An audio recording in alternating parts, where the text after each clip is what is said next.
और उस भगवान का, उस परमात्मा का एक स्वरूप आनंद का भी है। सच्चिदानंद रूपाय, सत है, चित है, आनंद है।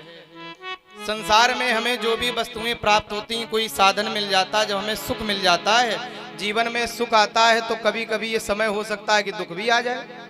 आज हमें बहुत लाभ हो रहा है तो जरूरी नहीं कि लाभ सदा बना रहे, कभी वो हानि भी हो सकती, विलोम है।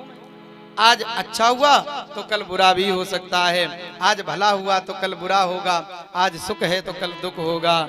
लेकिन प्यारे, भगवान का जो भाव है ना, आनंद, आनंद का संसार में कोई विलोम नहीं है।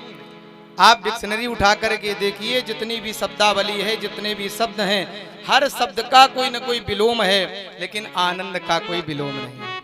क्यों? आनंद परमात्मा का ही स्वरूप है। और जिस दिन, जिस समय, जिस वक्त भक्त के जीवन में आनंद रूपी परमात्मा की प्राप्ति हो जाती है, उसके जीवन से फिर दुख कभी कभी नहीं आता। जो आनंद सिंधु सुख रास, जो आनंद सिंधु सुख रास। नंद के आनंद भय जय कन्हैया लाल की। नंद के, जब यशोदा मैया के लाला भगवान का जन्म हुआ तो ये नहीं कहा कृष्ण का जन्म हुआ, ये नहीं कहा लाला का जन्म हुआ, क्या कहा? नंद के आनंद भय, आनंद स्वरूप परमात्मा आए। तो भगवान का स्वरूप कैसा है? सच्चिदानंद रूपाय, सच्चित आनंद स्वरूप है भगवान का। करते क्या है?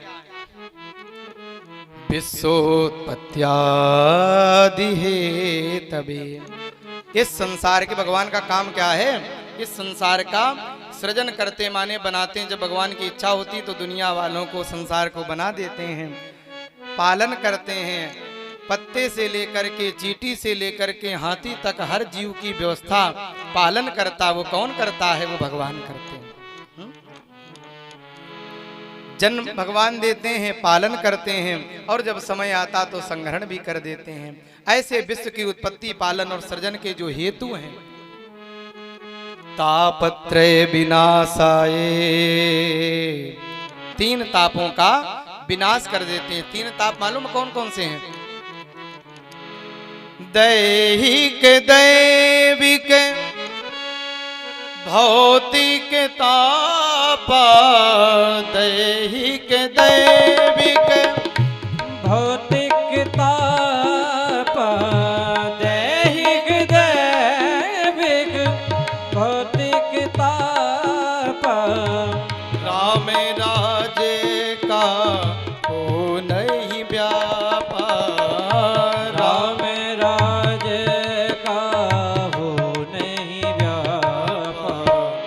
दैहिक, दैविक, भौतिक ताप। एक जो देह के द्वारा हमें शरीर में कष्ट मिलता, वो ताप होता है। एक दैविक माने दैवी प्रकोप के द्वारा, जैसे बतावें, अभी कल ही बारिश हो गई, अब किसानों की बढ़िया सी फसल तैयार है, गेहूं तैयार हैं, और दैवी प्रकोप हो गया, दैवी आपदा आ गई, जल वृष्टि हो गई, ओला वृष्टि हो गई, तो सारी फसल नष्ट हो गई, है ना? तो ये दैवी प्रकोप है, दैवी आपदा है। इससे जो बचाने वाले, और भौतिक, जो संसार में हमें कभी पड़ोसियों से पीड़ा है, कभी हमें परिवार में कोई पीड़ा है, कभी हमें और किसी प्रकार की समस्या है, जो ऐसे तीन प्रकार के तापों से हमें बचाने वाला है, कृपा करने वाले हैं, ऐसे कौन हैं? श्री कृष्णाय वयं नुमः। ऐसे भगवान श्री कृष्ण को हम सब प्रणाम करते हैं। बोलिए सच्चिदानंद भगवान की जय हो।